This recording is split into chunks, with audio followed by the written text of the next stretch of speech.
Hi, creative friends. This is Shreya, and thank you so much for being here. So today I am going to be working on part 3 of Painting the Feminine, this journal by Connie, and I am super excited because I left it alone overnight, and this morning I woke up and I have the perfect color to put for the background because I'm really not digging this cream, but I'll get to that in a minute. A couple of days ago, I posted a video on where I covered up the cover of this art journal over here. And it's a little cardboard book in various stages of completion. And I just wasn't feeling the face. So I wanted to cover it up. So I was asked a very thoughtful question, and I didn't think to address it when I made the video. So I'm just going to talk about it here because it's a very important question, and the answer is also important in the distinction. So the question I was asked is, why did I cover up the entire cover and I didn't just cover up the face? And it's a great question.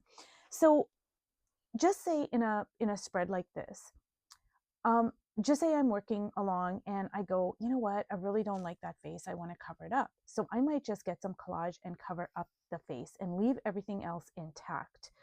Or I might, extend it into the neck a little bit, or something like that. But sometimes I just want to cover up the entire piece and I want a new start. And because this is a very small space, like the dimensions of this page, if you will, it's a cover, but the dimensions of this are very different than the dimensions of this. So I didn't want the background, which was orange, to impact the image that wants to come through eventually. And this is where I kind of lean more into my intuitive self. And maybe that's why I didn't speak about it and I didn't think to explain it, because I was just basically working from intuition. So, you know, if I had to, if you can see, this is quite a larger space compared to this.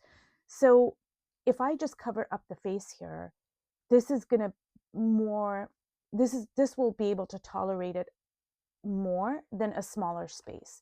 The second reason is I just intuitively felt in my bones that I wanted a brand new slate. And even though I put this hot pink with the gold, and there is a little bit of sage green, or like it's a bluish green over here, which I'm not sure if the camera can pick up on it. I wanted a blank slate without the impact of the orange.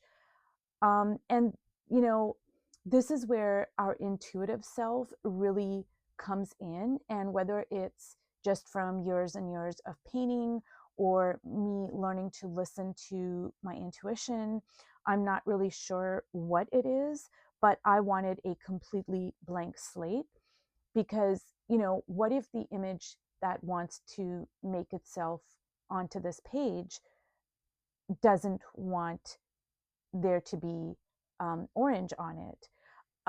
And, every part of the painting is like a piece of a puzzle and they all interact with each other.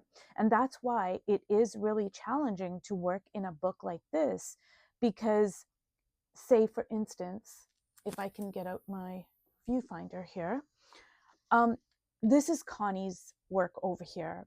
And this is definitely not my visual language. If I had to really isolate it, it's very difficult for me to kind of make that work with my visual language because, first of all, purple is a very difficult color for me to use, and I don't naturally gravitate towards it. And when I do use it, it's not that shade of purple. And I do like black and white, but the whole combination of that is not my style. That's not my visual language. So it is very challenging to work in a book like this because I am now trying to have a conversation with somebody who speaks a different visual language, and a very powerful one at that. So imagine if you are speaking English and somebody else is speaking, say, Spanish, and neither one of you understand any of the other person's, well, I shouldn't say any of the other person's language, because I do understand some of Connie's visual language, but in this particular spread, there's not a lot of Connie's visual language that I really kind of would incorporate into my visual language. I do love this orange here, and that's Connie's, but see, she pairs it with that purple, which again is not really my visual language. And over here, the yellow. So there's just a very little bit of it that I can kind of relate to, but for the most part, I'm trying to have a conversation with somebody who speaks a different visual language. So getting back to what I was saying, every part of the painting is like a puzzle piece. And if I take, if I take something away, if I take that yellow away, it's going to affect the rest of the painting. So that's why I wanted a blank slate for this. And even though this isn't like it's not like a blank slate in the sense that it's not a plain white page, but I didn't want that orange. So that's why I covered up the whole thing. And that's where, you listening to your intuitive self, you having a studio log, which I am going to make a video about, you guys, I promise.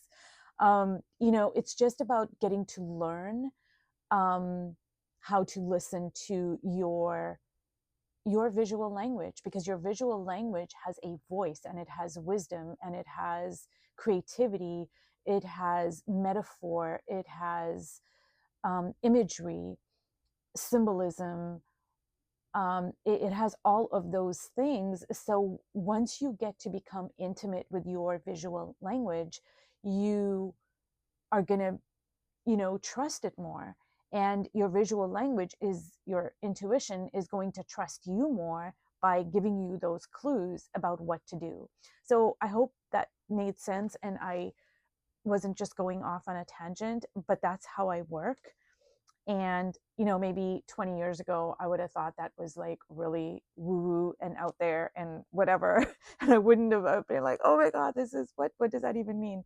But, now that is how I work. So it was a great question. And thank you so much for asking that question. So getting back to this spread over here. So yesterday I was trying to, I said, okay, maybe I can make the background a lime green, because this is Connie's work over here. And I was going to try to like complement, pair it up, because one of the reasons why this cream is not working is because it's not really picking up any part of the painting, because this over here is white, it's not cream. So it's just looking very disjointed to me. And so I thought, okay, maybe I'll go with the lime green, but I'm not really feeling the lime green. And then I thought, okay, maybe I can, I don't remember what the second color I was thinking. Oh, I thought maybe this pink over here, but this particular shade of pink is not really my pink either. So what I decided to do, and I'm really stoked about it, is I feel like I've covered up too much of Connie's work in this particular layout. I was feeling that yesterday, and I said that in the video. It was one of the kind of issues that jumped right out at me. I just feel like, I covered up too much of her work, which I cannot retrieve now. So what I decided to do is to just go full bore and insert my visual language into the piece.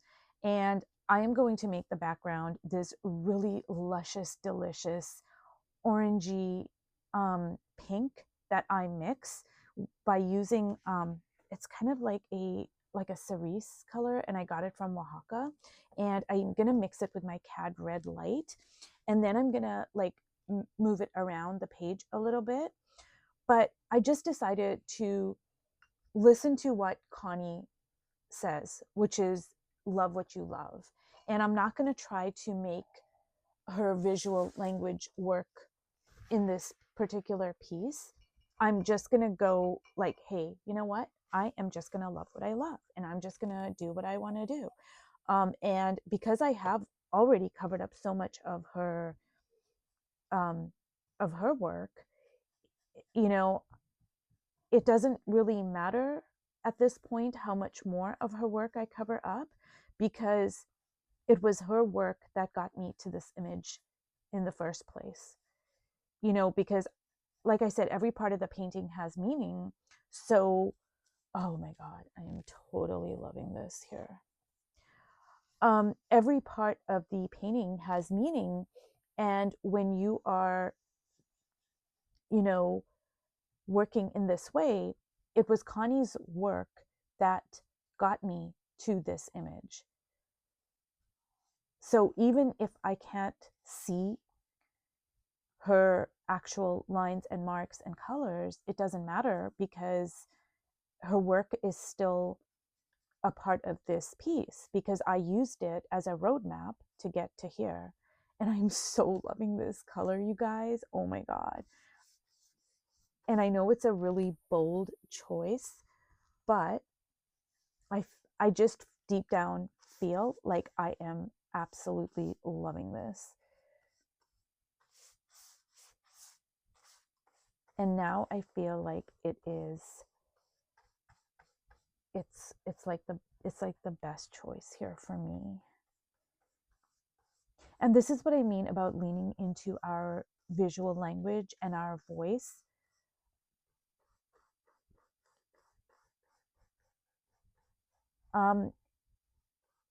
And, you know, if I can relate it to archetypes and the wild woman, because I deeply feel and know that our creativity is linked to our archetypes and our understanding of archetypes, etc.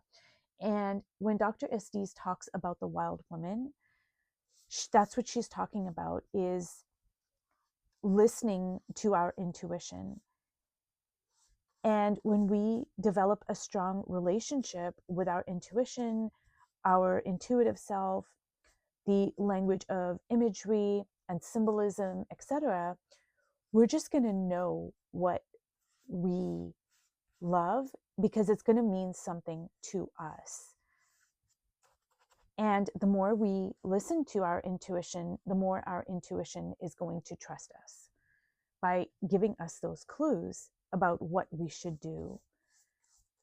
Like maybe, 20 years ago, my intuition wouldn't have told me to do this, to use this red, because I wasn't listening to my intuition. And why would my intuition then trust me by letting me know? And I am so loving this, you guys. Like, I am so loving this color here.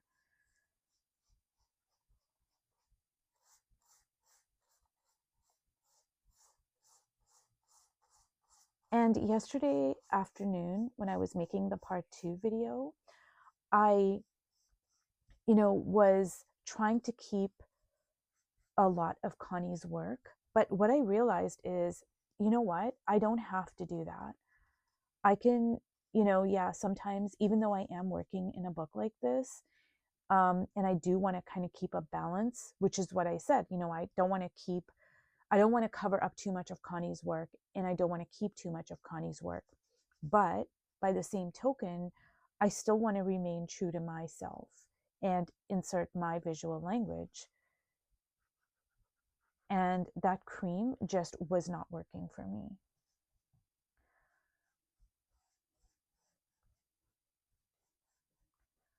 And I'm gonna bring, actually,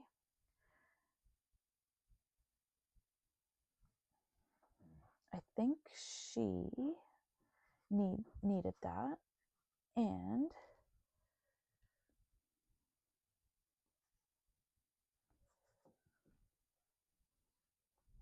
I'm gonna bring some of this in here.